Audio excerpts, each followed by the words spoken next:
Hello and welcome to this episode of Military History Inside Out. In today's episode, I speak with Dr. Mark Felton about a U.S. and German combined operation during World War II to save some very important riding horses.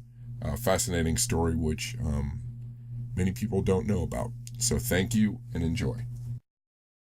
I'm speaking with Dr. Mark Felton, author of Ghost Riders, When U.S. and German Soldiers Fought Together to Save the World's Most Beautiful Horses in the Last Days of World War II. And here's the book just for anyone to see.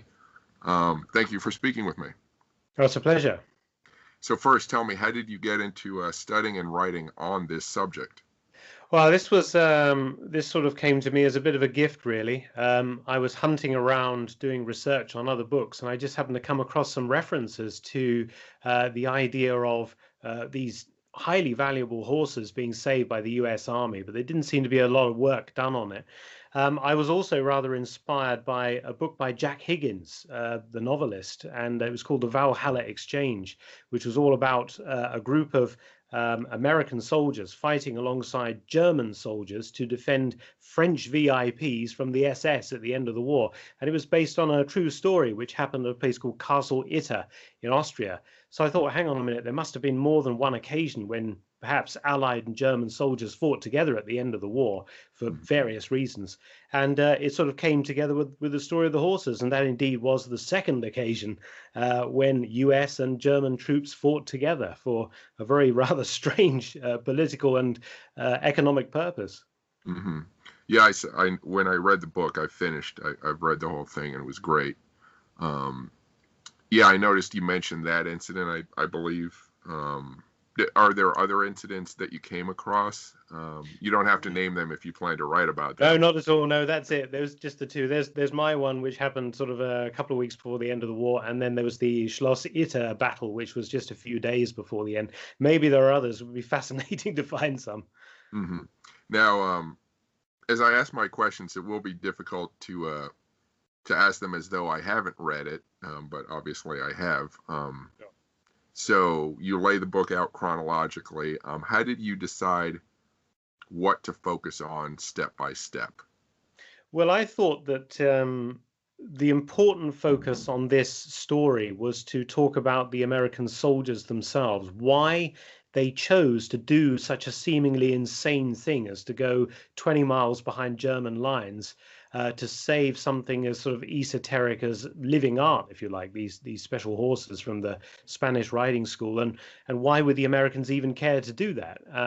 So I felt that although the subject had been covered on and off by other writers in magazine articles and a couple of small books, I felt that their focus was always entirely on the horses, telling the story of, how impressive and amazing they were. But I wanted to tell the story of the nitty-gritty aspects of hardened combat soldiers from the beaches of D-Day right through the Ardennes up and doing this special mission, and the Germans as well, why the Germans chose to cooperate with the Americans at that time. So, my book is written, it's very much as narrative nonfiction. So it's like a novel, but it's real and it's all, properly referenced. The idea is to carry you forward right through to the actual saving of the horses and the moving of them into Bavaria and the end of the war. So it follows a nice sort of chronological order. So I wanted to stick absolutely to what had occurred, but throwing a bit more focus and filling in more of the story which had not been told about how the Americans physically did it, which was not easy. It was an extremely difficult thing to do. Mm-hmm. And I'll point out, even though we sort of know in general how the story ends, it's still very interesting. There are little side issues that you bring up that that people wouldn't know, and so that part is interesting to follow along. And also I was struck by how important it was for the right people to be in place to make this happen. I think culturally speaking, I think the result was very important. So, and it seemed to be a close call all throughout, based on individuals wanting to make it happen. You're quite right. Without General Patton, for example, his love of horses, this would never have got off the ground. Without Colonel Reed, who commands the 2nd Cavalry Group, this reconnaissance unit, his love of horses, again, it would not have been possible. And also the passion that the German veterinary surgeons felt for the horses that they were protecting, and the German head of the remount stud where the horses are kept. They're all very different men with very, very different backgrounds and different stories throughout the war, but they all come together on this one single idea, which is, as Colonel Reed said, we just wanted to do something beautiful. And I suppose after all the slaughter and mayhem on both sides, by sort of April 1945, to do something that's somehow a purifying thing, to save innocent animals who know nothing of war, yet they are such an important part of the story of the Second World War, and to save them and to give them back to a country which had been occupied by the Nazis, and and help save this amazing cultural treasure. So it's it's a very uplifting story. I found it extremely uplifting that men who'd been through so much were prepared to risk their lives at the very end, when they knew the Germans were defeated. It was only a matter of weeks and they would be on their way home to America, to put their necks on the line and push this forward and get it done. And they felt very strongly it had to be done. So one thing in the book that you touched is that, in a sense, these horses were war booty that either the Americans would end up getting, or the Russians, the Soviets, would end up getting. And in a sense, I was struck by the tone of the book was, if the Soviets get these horses, their legacy will be destroyed for various reasons you point out. I won't go into detail unless you want to. They will be lost forever. Some readers might, there's the whole thing about Americans working with Germans, and then Soviets were supposed to be their allies, and that whole tension. So how might you respond to someone who says you're unfairly treating the Soviets in this book? Well, it is a valid point, but I have to say, based on what had happened previously to extremely valuable and famous horses that the Russians had got their hands on, for example, the Royal Hungarian stud, which was full of Lipizzaner horses, they had shot a good number of the staff, shot quite a few of the horses, and the rest had been basically harnessed as drays and taken off to haul ammunition wagons. And these are some of the most valuable horses in the world. There was a real fear that if Soviet peasant soldiers arrived in that area, they would have done enormous damage to something that was very, very fragile. Because at the end of the day, we have to understand that this story is really in two places. You have the famous stallions, which we all know from the Spanish riding school in Vienna, and they've been evacuated somewhere else, and they're really a kind of peripheral part of this story. But my story is focused on the mares and the foals. And of course, without the mares, if those mares are destroyed or their blood is tainted in some way through interbreeding with other horses, the whole idea of Lipizzaner horses and future stallions is completely lost. And it's very, very fragile. 300 or so horses that have to be kept under special circumstances. And the arrival of frontline Soviet units could have caused absolute mayhem. Not only that, but the staff themselves, who were in extreme danger. They had their wives and children with them. And we know from some of the behavior of Soviet troops in places like Nemmersdorf in East Prussia, and a lot what was happening in Germany.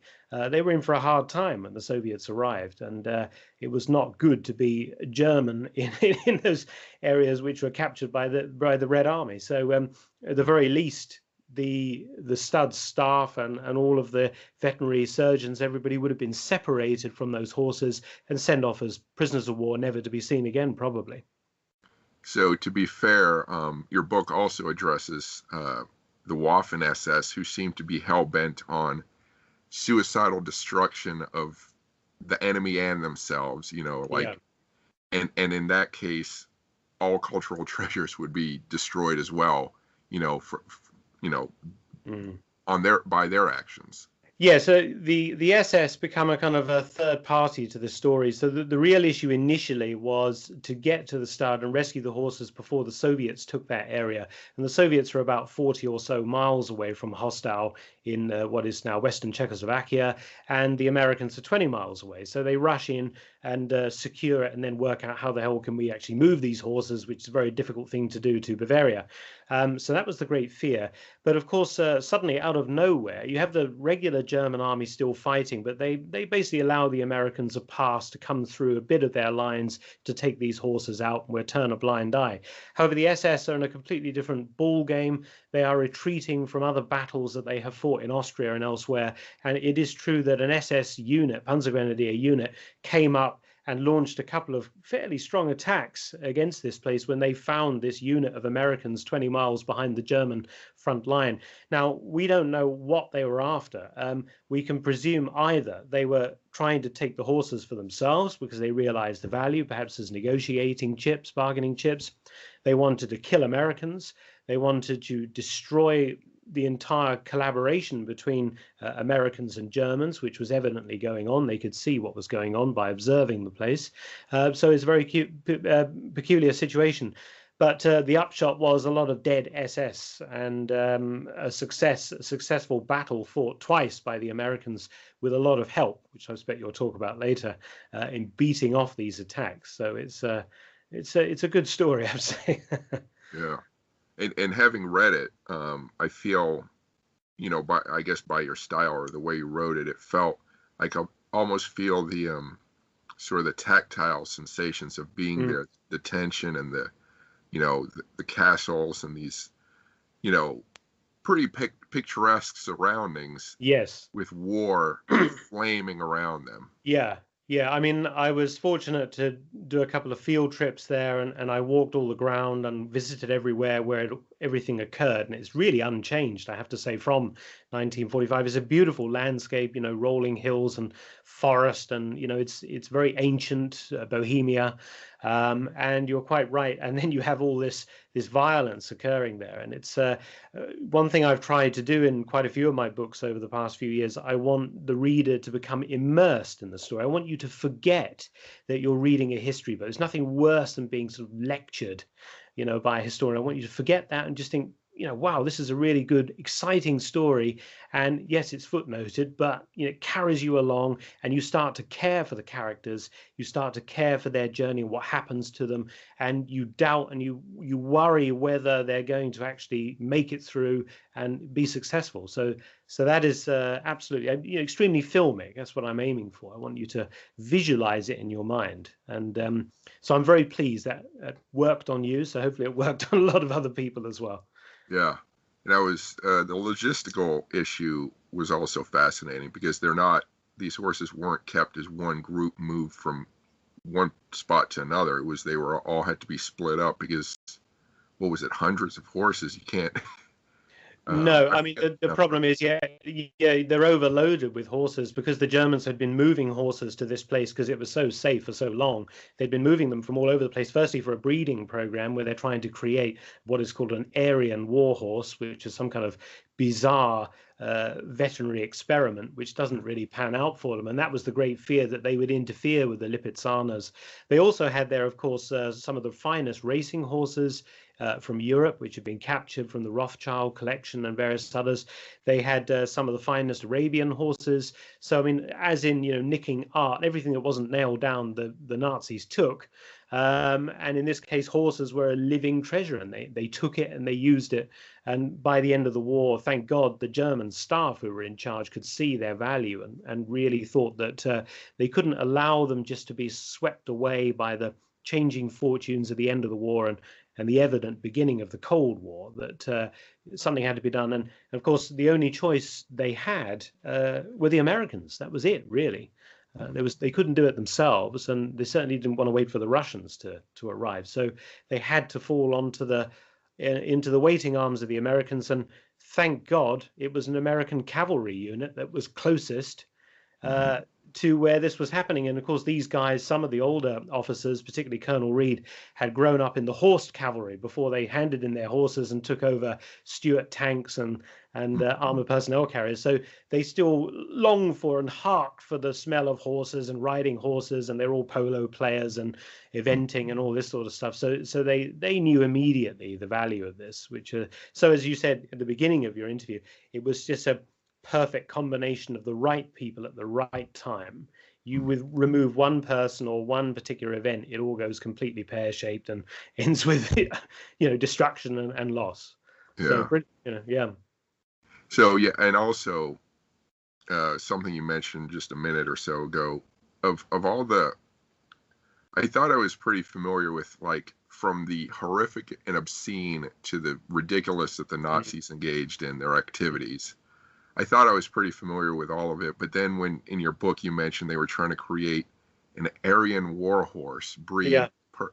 I could only shake my head and say, really, does it not end like these ridiculous plans that they had? Well, it's I mean, a lot of people don't realize that the Germans were relying on millions of horses to move around supplies. I mean, yes, they've got their Tiger tanks and all their amazing stuff, but really, for the bog standard general infantry units and whatever, they have to rely on thousands of horses to haul supplies. And the Germans are constantly trying to improve the bloodstock of horses to make them hardier, stronger, and better for battle conditions. And a German so-called geneticist, Dr. Gustav Rau, who was basically a horse breeder, he was given laissez-faire pass to just do what he wanted with horses, and he experimented for years. And he thought to himself, why not take the very finest horses that exist, the best race horses, the best Arabians, and these famous Lipizzaner horses, and try to breed them together, and perhaps they might produce some kind of magical, amazing horse which would be so useful for the German war effort. He tried and tried. They ended up with deformed horses with funny hooves and all sorts of terrible problems had to be put down. And there was great resistance by the Spanish riding school. The head of the Spanish riding school, Colonel Podhajski, who had been dragooned, basically, excuse the pun, into the German army as a colonel. He's an Austro-Hungarian. And he tried constantly to protect the Spanish riding school for this level of interference. But he lost control of the mares, which were sent to hostile. And he tried his best to monitor what was going on, but the Germans in charge at hostile, Lieutenant Colonel Rudowski, also a very famous rider, was very careful, I think, to try to minimize Rau's damage done to these Austrian national treasures. And there's also a propaganda aspect as well. The Lipizzaner stallions held at the Spanish riding school, they were used as a propaganda tool to try to keep up the morale of the Austrian people. And of course, with the bombing campaign by 1944, it's too dangerous to keep these animals there anymore. So it took a lot of negotiations even to get the stallions to safety in a castle, Arco Castle, near to Vienna. So everything was to play for. And as I think the common thread really of this interview is just how fragile and delicate the entire story is, and the threads could so easily be broken and lead to catastrophic disaster. Probably nobody would remember the Spanish riding school today. It would just be something in history books which disappeared in 1945. And it does make me wonder what things did disappear that we don't talk about anymore because of the war. Absolutely, an awful lot, yeah. So are there any other, I know we've discussed a lot of the book, have we touched on all the themes and maybe secondary issues that you talk about in the book? Maybe others you want to bring up? Well, one of the things I found which was fairly extraordinary was Patton's love of launching these sorts of operations, but his caution in associating himself with it too much, to the point where he told Colonel Reed went to him basically through the command structure up to the Third Army headquarters and said, look, I've discovered all of this, have all these animals, we've been talking to the Germans, they're prepared to hand them over if we can organize something. And the Americans didn't want to go into Czechoslovakia, it was too dangerous. They wanted the Germans to bring them to the border. And the Germans pointed out quite rightly, said, well, we can't do that, it's foaling season. So, they're dropping foals every 5 minutes. No way we can move these animals. So the Americans, you know, ummed and ahed, and they thought, oh my God, we have to launch some kind of operation 20 miles behind the lines. They go to Patton, and Patton just said, get them, make it quick, which was his order. And then he told Reed, he said that, you know, if this goes right, there's glory in it for all of us, basically. If this goes wrong, it's your fault. Okay, it's nothing to do with me. So Yeah. I'll turn a blind eye, you get on with it. And the trouble is, because he'd launched an operation called Task Force Baum, which had been launched a couple of 3 weeks earlier, which was a fairly harebrained scheme to go and liberate a massive POW camp about 100 or so miles behind German lines at a place called Hammelburg in Germany. And that had gone catastrophically wrong. Captain Baum, who'd been, this New Yorker, had been sent in with this Sherman tanks, the whole business, really heavily armed. They'd have to fight their way all the way in. They had managed to liberate the camp, but found they couldn't remove the prisoners because most of them were too sick and infirm by this stage. Ended up surrounded by the Germans, fought to the end, and were either killed or captured. And then it emerged after World War II that in the camp at Hammelburg had been Patton's son-in-law, Colonel Waters, I believe, the U.S. Army. And there was a bit of a, at the time, there was a bit of a scandal that developed in the press that he was using his troops to basically carry out, you know, private family business. And regarding this issue of the horses, you know, a lot of people said at the time and afterwards that this was one of, you know, Patton's ego trips, basically. And unfortunately, it came off okay, and everybody was fine, and it worked out well. But there was that issue. And then also the other thing, which is fascinating, which I really enjoyed writing about, which hadn't really been covered so well elsewhere, was the actual negotiations to be how this in fact comes about, which is really weird because you have the Germans at the stud doing their business, and they're worrying about what's happening. They're seeing refugees coming past every day, fleeing from the east, and they know the war's getting close. And they have parked about 10 miles away a Luftwaffe German Air Force intelligence unit, which had retreated from the Eastern Front. And this is where all this chain of happenstance begins, because the officer, a guy called Colonel Holters, who's in charge of this unit, is a mad horseman, just happens to be a mad horseman. He finds the stud, he starts visiting, he starts taking photographs of the horses and conversing with Colonel Rudowski, and he warns him, he says, you know, you really need to make arrangements to get the hell out of here before the Russians arrive for obvious reasons. But he can't move, his truck's run out of fuel, he's stuck, and he actually reaches out to the Americans first, with the idea of a bargaining chip that he can basically sell them all this secret information he has about the Soviets in return for him and his men, you know, getting a nice trip to a POW camp in England and onwards to the US. And in return, by the way, you may be interested in this, shows Colonel Reed the photographs of the horses. That's how it began. And this idea of talking to them, and then these very brave German veterinary officers and a very brave American officer called Captain Stewart, who volunteered to go backwards and forwards through the lines, talking to each side and negotiating over a couple of 3 days to actually bring about this operation. And, you know, they were nearly killed. They were captured by the Volkssturm Home Guard at one point and threatened with execution. They were nearly captured by the SS. And, you know, it's only because of these men and their passion for this sort of slightly lunatic operation and their love of horses, and they were prepared to put themselves on the line and do this. I mean, it's extraordinary. And, you know, thankfully, they all survived and they were all decorated, which is good. And they all came together after the war in the 60s and 70s, even the 1980s. They would go together to Vienna to see, you know, these wonderful exhibitions, and know that they were the people responsible for saving these animals. You know, they didn't blow their own trumpets or anything like this, but they were very very professional men. But it was wonderful. There was a bond between these Americans, these Germans, and these Austrians that lasted for the rest of their lives, which is amazing, I have to say. Yeah, you actually so you alluded to there are two other interesting sets of people in the book. One, the refugees who seem to have a palpable presence. Yeah. And also the Russian Cossacks who fought for the Germans. Oh, yes. Yeah.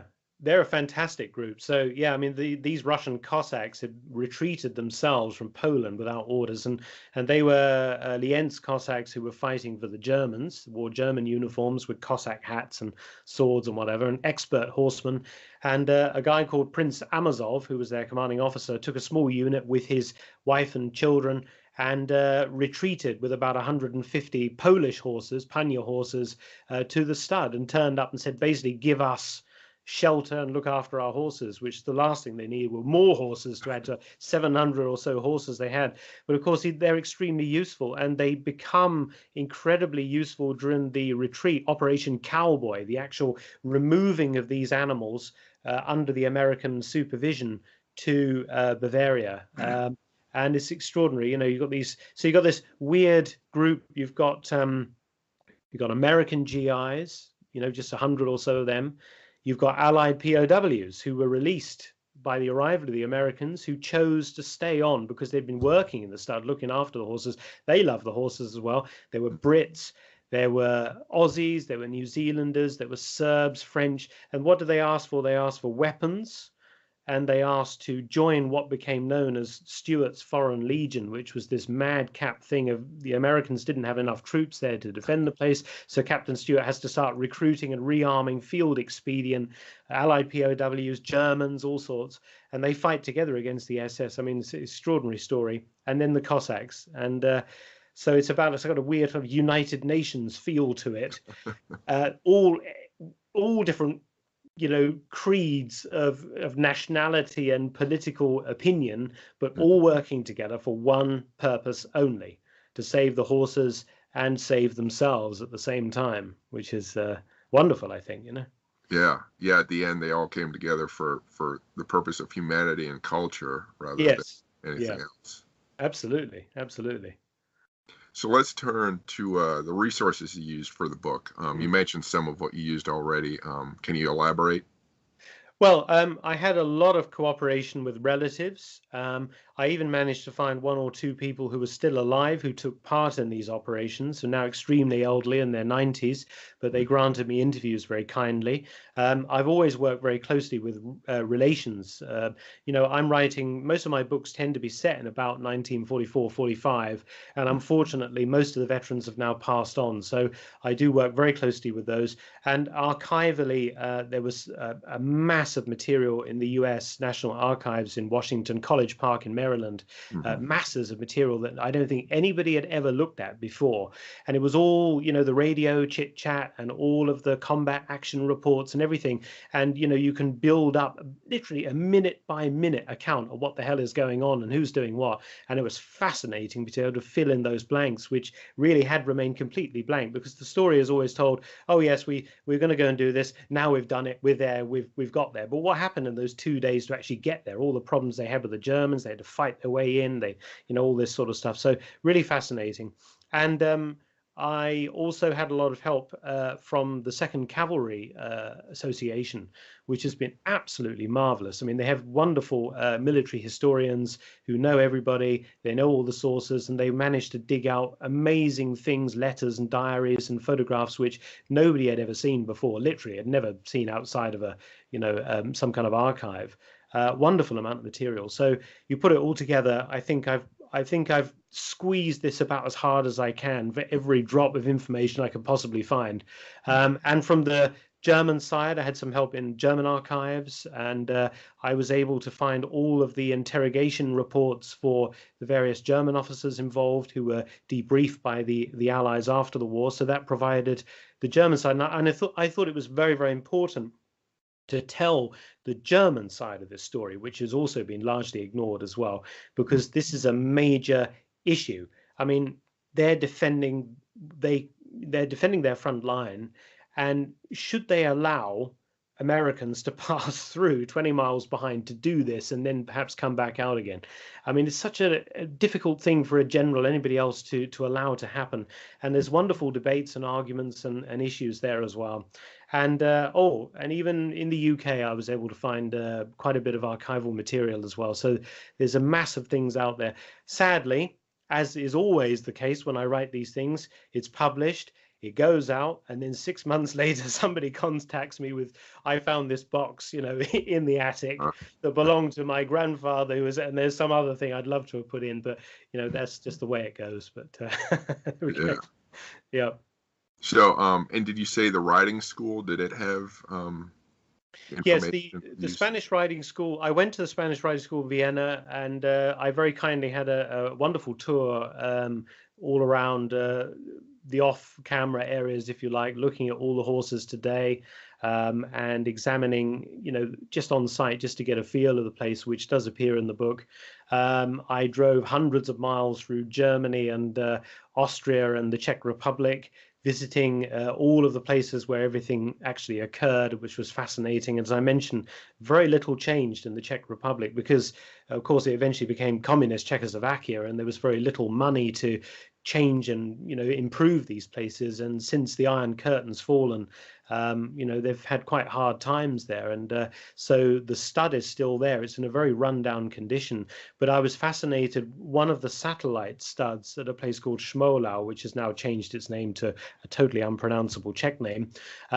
However, the first thing I saw, I drove past, were white horses stood on in this very same paddocks outside the same buildings as before. They were not Lipizzanas, unfortunately, but it looked like the real thing as it would have appeared in 1945. So fascinating. So I drove the way in. I went to quite a few military museums to get in and out of Chaffee tanks and jeeps and get a feel for the vehicles of the period and what it was like to be inside a little tank or a half track or whatever, and those sorts of things, to try, as you very kindly pointed out, the idea of trying to feel the texture of the period, the smells and the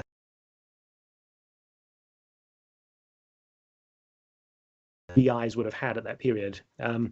So that was really important. I like to try to give my readers a kind of immersive experience. I want you to be immersed into that world of that, 1945. So, and I think it's, although there's a kind of weird train spottery sort of thing in people, I think, but I have to get things right. I want the uniforms described right, the equipment, the weapons, and everything done correctly, and also the military tactics and way things are done. I spend a lot of time talking to former U.S. servicemen, both from the World War II period and more recently cavalry people, to make sure that I got the everything right, the radio communications right, the orders, the way they're given, which are different from the British military, which I'm more familiar with. So you have to write, these things carefully, and also from the German side. So yeah, so I try to give it a rich texture, which I think it does have. I'm very pleased with that, I have to say. And I think I'm always very pleased when US veterans of the period who've read the book contact me and say, yeah, that's accurate, that felt right. So I feel, thank God I've done the right thing then. That's the guys I've got, not editors of newspapers or whatever. It is veterans who were there or did similar kind of antics that say, yeah, that was correct. So that's what I always look for and strive for. Nice.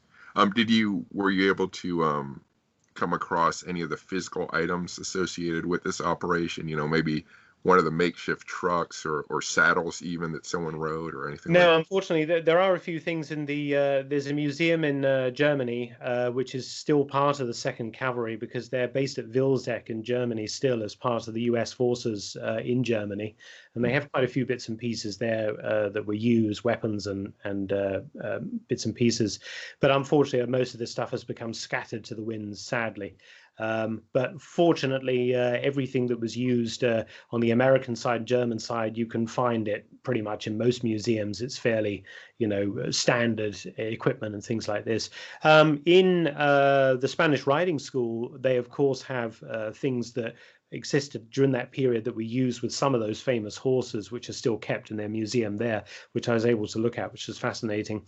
And I think also one of the things I always get very excited about, I love to stand in the place I'm writing about, to be there. And I tried to go around the time of the year when it was happening to try to get the weather conditions, the feel of that, right. And I was very lucky around Hostel and those areas because it's so unchanged. I stood there literally expecting a Willie's Jeep to come around the corner any minute or something. You could just feel that atmosphere was still there. It's almost sort of contained in aspic or something. It's unchanged, that region. Absolutely brilliant. So I would urge anybody who's in that area, go and have a look for yourself. It's very easy to drive in from Germany, and it's well worth the trip to see where these events actually took place. And I think that's true for any thing that you write about, whether it be D-Day or the Ardennes or whatever. It's important to go onto the ground itself, because I've often found when you read reports, perhaps you read somebody else's work and they haven't been there, because you can tell once you've been there, and you compare and contrast.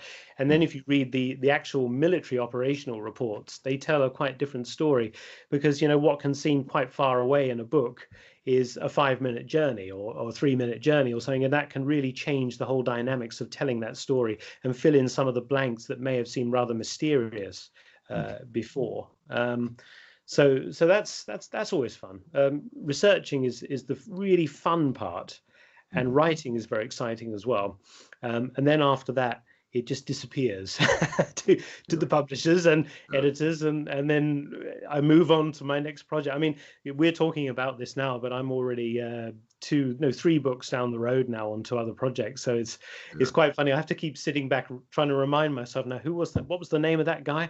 And it seems a long time ago, but it was only quite recently that I was doing it, because it does take I suppose this one, I started looking at this one about 2 years before I wrote it, and then I put it aside for a while, and I did a bit of research on something else, and I came back to it, and I kept thinking, this is a really good story, but it needs to be told well. It's got to be told correctly with a military historian's eye, not just an interest in horses.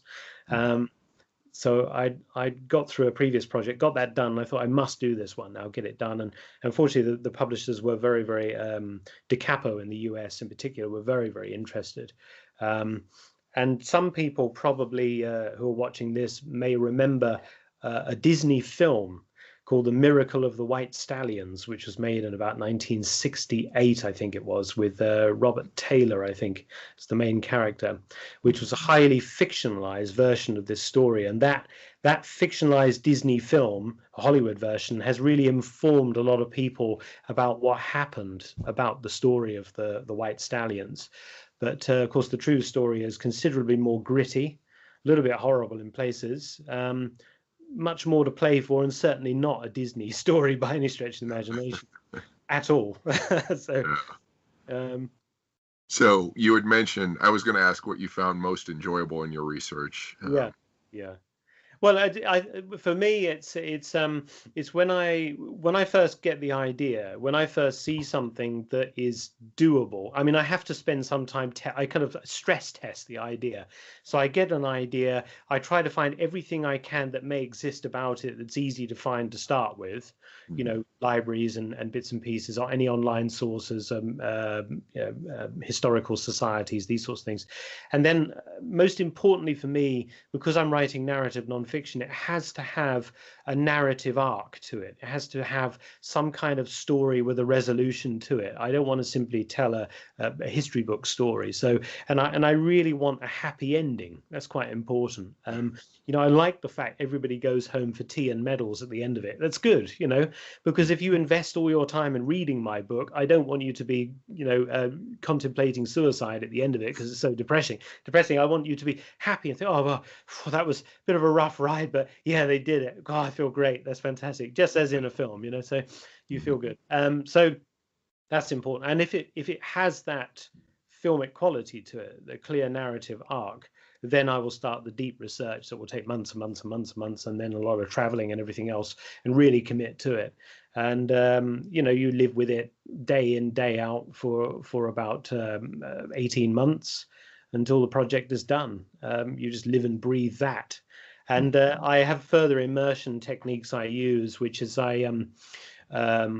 I watch a lot of old films from the sort of 1940s, 50s period, black and white ones, to really immerse myself into that world, because those actors and people were all soldiers themselves in the Second World War. They look the part. They're correct, not like the modern sort of stuff which is done now. So it's done correctly. So you watch The Longest Day, you watch all those sorts of films to try to get into that kind of thing. So it's like a bit of a weird immersive experience. But I know other writers that use that technique as well, and I read a lot of books around the period, and I have a lot of useless knowledge anyway, which I've been storing away for years about this, that, and the other. So it comes into play. Visiting museums helps. I think what I particularly love these days is the fact that you have so many kind of living history societies, and you have so many antique vehicle rallies and things like that. So you can go and get a hands-on experience of what a Sherman tank looks like and smells like, and what is it like to be inside something like that, and perhaps being shot at, to get your hands on the weapons and the kit and everything else, which is also really interesting. You can probably see behind me there's a few American M1 helmets on the shelf there, but they're sort of props. I think about, I hold them, I think, well, this is, get the whole idea of the thing. It's quite useful. We pick them up as you're going along, but yeah, so that's quite useful. And then it's the eureka moments when you're digging through archival stuff. And the other thing I've always really loved and enjoy is when I'm handling something that nobody has looked at since 1945 or something. It's just been shoved into an archive, nobody cares, and it's unopened, and there it is. This wonderful story, somebody's story is there, in this kind of thing, and there it is, and you're the first person to see it, and it's like holding gold in your hands effectively. It's brilliant, fascinating stuff, and it's immediate as well, because there's this kind of immediate connection back to the last person who handled that or signed that off or whatever you see. I mean, one of the weirdest things I have had was handling stuff Winston Churchill had last held himself, and he'd signed it at the bottom with his initials in green ink, Winston Spencer Churchill, and to make sure everybody he'd seen it, signed that off, and then it'd been archived. And so I was the next person basically to see that after Churchill. And I thought, my God, wow, that's history, isn't it? That's really exciting stuff, Oh, yeah, definitely. So what did you find for this book? What was the most surprising thing you found in your research? Well, that's a difficult one to say. I think it is just how difficult it was to actually do the operation, because, as I mentioned before, most books that have talked about this, whether it's in a chapter or an article or whatever, they make it sound quite easy. It's just, we drive in, take the horses, faff around a little bit, and then get them back to Bavaria. Fantastic, great, easy. But it wasn't easy. It was a logistical nightmare. It was a really dangerous proposition. It was asking an awful lot of ordinary GIs who didn't give, two figs about horses, to tell you the truth. Some guy from the Bronx or something is being asked, oh, by the way, for the last 9 months, you've been shot at by the Germans. Would you mind now, as the end is now in sight, getting into this Jeep, driving with us to go and, save a bunch of foreign horses that belong to somebody else? Oh, yeah, I'd love to do that. Thanks very much. And, get my, last person to get shot in the European theatre of operations. You don't want to be that guy. But yeah, there was a bit of grumbling. It was quite difficult to sell that one. But I have to say the discipline was excellent, and they did, they understood it was important to do it. So that was very difficult. And also the degree in which, we tend to, I think, in many of these sorts of books and films and everything else, the enemy, the Germans, are these sort of faceless characters in the background. They're just somebody that gets shot or surrender or whatever. And I think I was able to bring out their humanity a little bit, that some of them were good men working for the wrong side, basically. They were good men working for an evil organization, but they knew at the end that they had to break that oath of allegiance that they had to Hitler. They had to do something to save the horses, and by doing that, also in some way save themselves from what they had effectively, signed up to do, if you like, to support such a regime. The light dawned upon them at that point that they needed to get with the program and help the Americans. I thought that was wonderful as well. And it's interesting that quite a few of the Germans in the film, in the book, actually ended up in America. One of them ended up as the zoo at San Diego as the veterinarian, which is amazing, I have to say. Yeah. So permanent friendships, wonderful, you know. Yeah. No, I definitely, in the book, I sensed the guilt that they had. They were still military men who, they were forced to break their oath of allegiance for something they decided was more important. And I think also the other thing is there is a difference. There's a similarity and a difference in the German side is very correct and proper.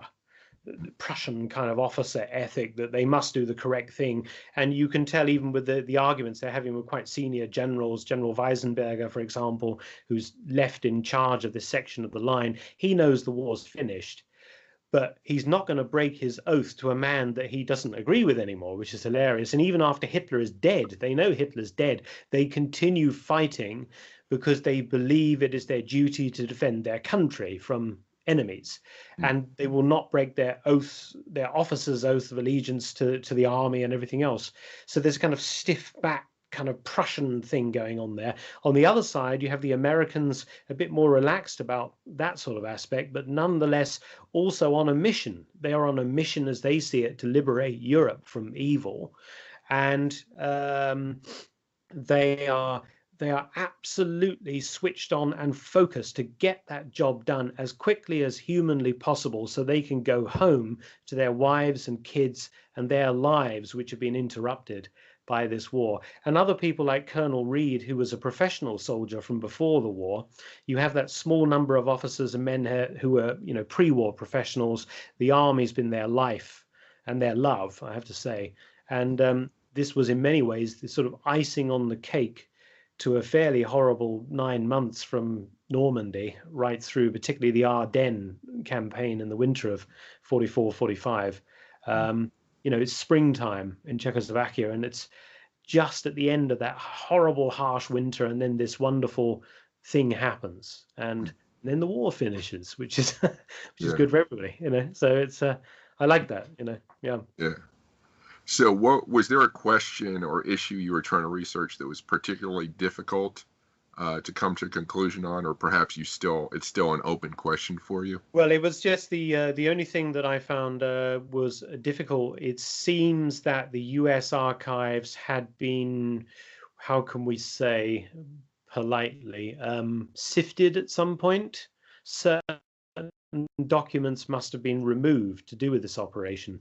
There are slight gaps here and there. For example, some of the everyday reports of units which you would expect to find seem to be missing, or elements of them were missing.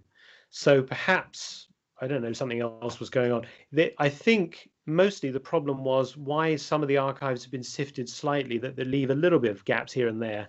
I think it's because the Czechoslovak government, after the war, they launched a legal case against the US government saying that these horses belonged to Czechoslovakia because they were on Czech territory when the war ended, and you basically looted them for your own, you know, benefit. And the Americans were a little bit cagey about this.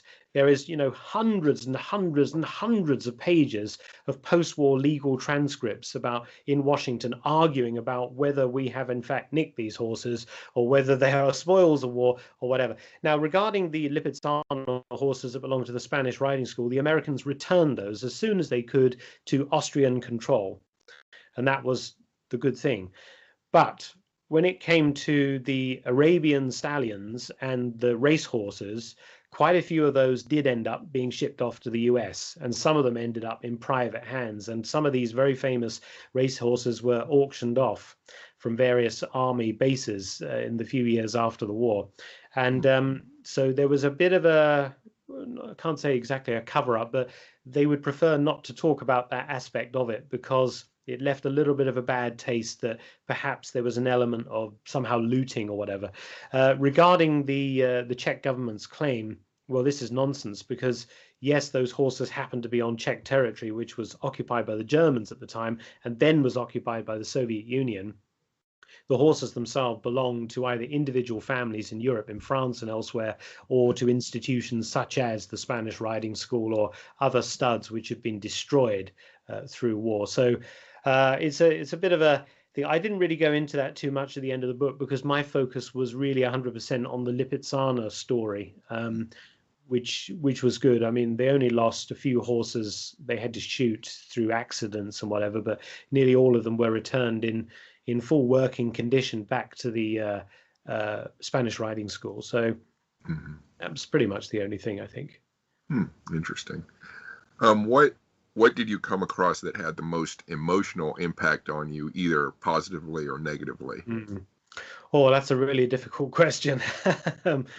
Well, I think it was the moment at the stud when Captain Stewart, the American officer who had been sent on this mission backwards and forwards trying to negotiate, he was hidden up in the stud because the German commanding officer threatened the veterinarians who were negotiating with the Americans. He threatened them with treason charges. You're negotiating with the enemy without my permission. He was very nervous. He didn't know what to do, basically, and he changed his mind later. But when Stewart was released from hiding in Dr. Lessing's house, the German veterinarian, he comes out and he's walking across one of the yards, and there's a couple of little blonde-haired kids there, and they stop and they shout Heil Hitler at the American and raise their arms in salute. They're only about 8, 9 years old. And Dr. Lessing walked over and patted them on the head, and he explained that they were his daughter and son. And he apologized for them giving the salute, but of course they're all indoctrinated to do that. And at that moment, Captain Stewart knew what the real score was. It was the horses, it was the kids, it was their wives, it was everything that they were risking being put up against a wall and shot in order to save that which they loved, which in this case was their families and these animals. And they would do anything to save them from what was considered a fate worse than death, which was coming quite clearly from the east. And I found that very touching. And Stewart, who only died a few years ago, he wrote about that. He felt very touched by that as well. The penny dropped at that point. That's why the Germans are doing this. It's not about Hitler. It's not about the war. It's not about the army. It's about just saving that which you have tenderly nurtured, whether it be your children or these horses. They must be saved. Yeah. And you can die trying. So, yeah. I remember that part in the book. It was yes. intense. Yeah. Yes. Yeah. So apart from entertaining people, what do you hope the book will do? Well, I hope that people go away and they think about what their grandfathers, great-grandfathers did in World War II, generally, whether they be British, American, or whatever, that we owe a massive debt of gratitude to these people. And I've always felt very strongly about, veterans affairs and things like this. And my whole intention with these sorts of books, I've written quite a few of these sort of books recently, these men on a mission things or whatever, is to try to give back a voice to men whose stories would be otherwise forgotten in the deluge of World War II literature and everything else. And I want to say to people that don't think that every story from World War II has been told. I mean, there are amazing stories that would make your hair stand on end, absolutely extraordinary stories of courage and bravery that are simply forgotten, that are sitting in archives and libraries and places waiting to be told. And I think as historians, it's our job to try to find them and throw light onto them. That's really important. And I'd urge everybody who can either go to the Spanish riding school and watch a performance, or go and see Lipizzaner horses in America. There's quite a few now in the US who also do the same, and go and look at those animals and think that without your country's servicemen risking their necks, there is no way on earth those horses would exist today. I guarantee it. They would have been lost. That's how, find out. And, Europeans have a great debt to pay, I think, to both United States and other allied soldiers, British as well, the monuments men and all of those sorts of people who went into Europe specifically to try to save art and culture. And that's the hardest possible thing to do in the midst of a war, to convince people not to blow up churches that may have German snipers in them. And then in this thing, to risk 100 and 200 or so men's lives, Hmm. grizzled veterans, who'd had enough, frankly, by this stage, to Yeah. go and do this. Absolutely extraordinary.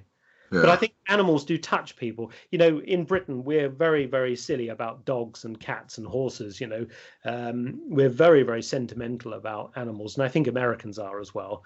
Yeah. And I've had an awful lot of people contact me from Kentucky and places like that who have horses and all this, and they absolutely loved it because it spoke to them. They understood why you want to go and do that because they understand the bond between a man and a horse, a man and a dog, and whatever. Mhm. It is there. So I think that's why it's an unusual story. Not only the allies and enemies fight together, but it's also that it's an issue of animals who are seen as innocent. They're kind of unsullied by human evilness and Mhm. nastiness, and but unfortunately are quite often victims of it. Mhm. And so this had a happy ending, but not Yeah. so many other horses, have to be said. But Yeah. yeah. So you mentioned some of the time it took to write the book. Can you touch on any difficulties you had in finishing it and getting it published? No, I didn't have any problems finishing it. I finished it early, which is good. I loved it so much. I was just work, work, work, work, work like crazy. I really enjoy the writing process once I've done all the research and everything. Apart from a few issues with archival stuff, not being able to locate it or taking a long time to find certain things or people slow to get back to me. But apart from that, it was fine. It was quite straightforward. Um, and yeah, it was a very pleasurable process, I have to say. I learned an awful lot that I didn't know. I Mhm. used to ride horses myself when I was younger and things, and I worked in stables and things like that. But I didn't know the half of it, to tell you the truth. And it is a fascinating. You learn so much by researching these things, and you learn so much, not only military things but also just human behavior and desires and things like it. It's absolutely fascinating. There are so many little side stories that you could go off on a tangent with this and write lots of other things about it, and maybe somebody will one day. There are other stories connected to this, but mine is very much focused just on the Lipizzanas itself. Mhm. So what are these the writing projects that you pursued after this book? Can you mention those? Well, indeed, I've worked on quite a few books I've written subsequently, and I've just finished a book called. We changed the title several times, so I don't remember what the title is. We've settled on. It's not published yet, but it's coming out later this year.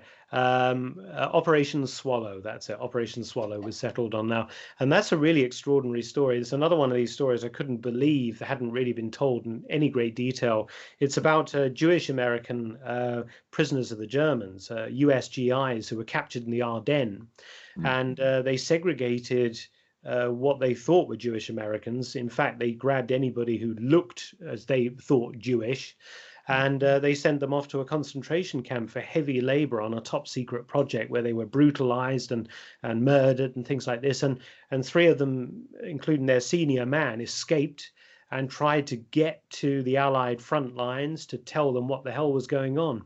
Mm. And that's the story of this man who was not Jewish himself, and his friends, and how they put up with unimaginable brutality. And these were US prisoners of war, military prisoners of war, treated Mm. in the utmost disregard by the Germans, and how they come through it all and survive and bring out this story, which was then suppressed by the American government after the war for a long time because it was very, very embarrassing.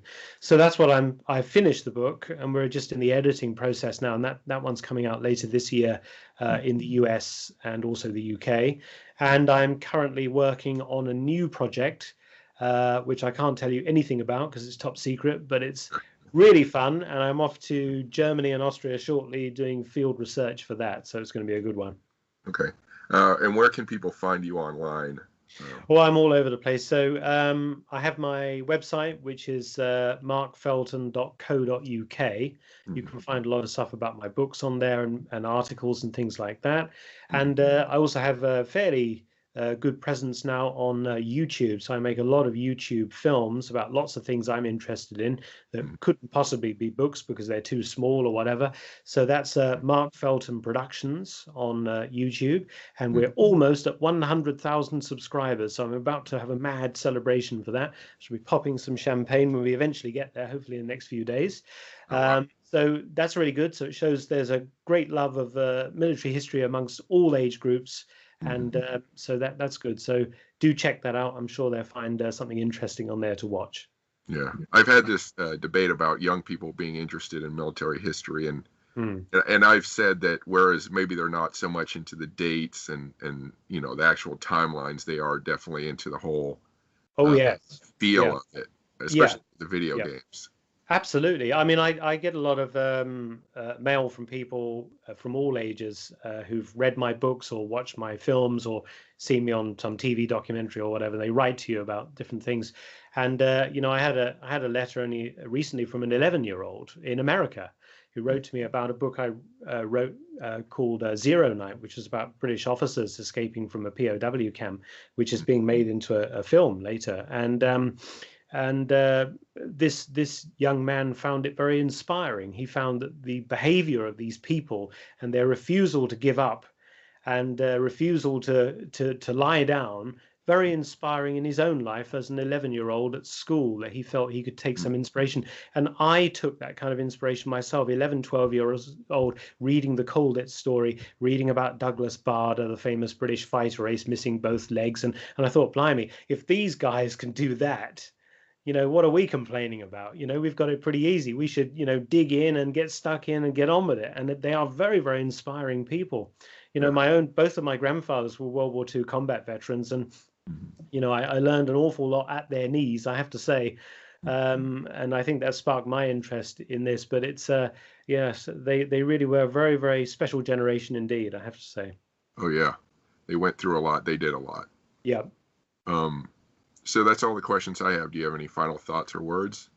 Oh, not at all. I think that's very, very thorough. I think apart from buy the book and read it, that's really good. And if you don't buy that book, read other history books, which is important.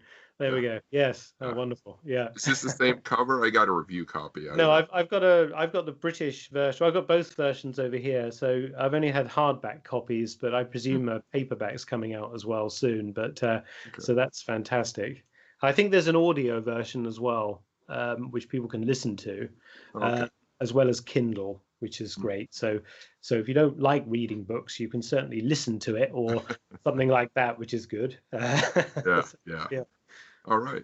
That's all the questions I have. So thank you for speaking with me. Brilliant. It's a pleasure. Hopefully we can do this again at some point in the future. Take care.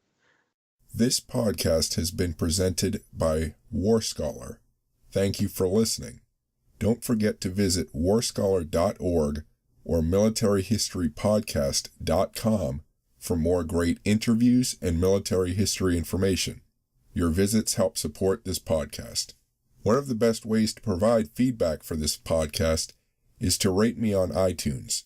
Please give me a good rating if you liked it, or feel free to give me a bad rating if you didn't. I'll use that feedback to make this a better podcast. You can also follow me on Instagram under Chris Alvarez WarScholar. That's Chris without an H, C-R-I-S. On Facebook under WarScholar, on YouTube under WarScholar 1945, and on Twitter under WarScholar. Thank you, and I hope you return to this podcast for more great military history.